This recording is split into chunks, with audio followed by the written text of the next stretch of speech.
we're literally creating things that don't exist. And that, if that's not what an entrepreneur is, I'm not sure what is. Are designers in the best position to become entrepreneurs, and why do you think so? I mean, designers are incredibly passionate, creative, driven, savvy folks.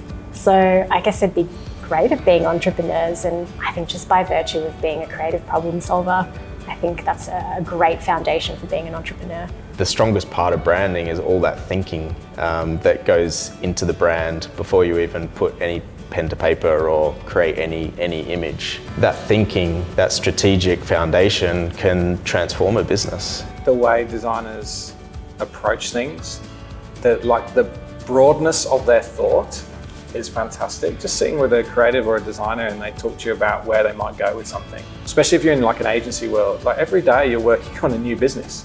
And so the different ways that you think about the solutions and the ways that you go about that and the techniques and the processes that you bring, I think makes that they're perfect for entrepreneurism. You're in the box seat of ideas, you know, like things come across your desk, other people's ideas come across your desk.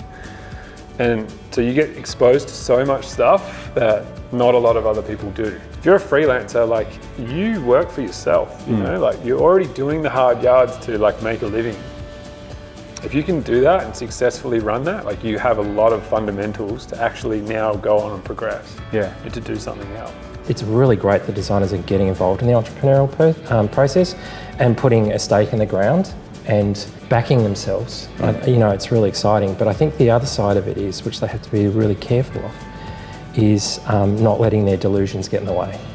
Because I designed it, therefore it must be great, I think is one of the things that does hold designers back, and it's a watch, I suppose. We think we're risk takers, but actually we're not, because actually we're not the ones taking the risk, the client's taking the risk. We're just creating the assets for them to jump off the cliff. I don't think naturally, because we're designers, we can do it. I think naturally we understand how it's done and how it should be done through empathy and all that. But it doesn't put us in the best place to be an entrepreneur or a business owner just because. Not necessarily being an entrepreneur and making millions of bucks, but adopting an entrepreneurial mindset to a problem and how you might solve it is absolutely at the forefront of what leads to great work. So yeah, 100%. If my team brings their awesome ideas to work every day and they're helping me to build the business, it's a far better business than if it's all just from me.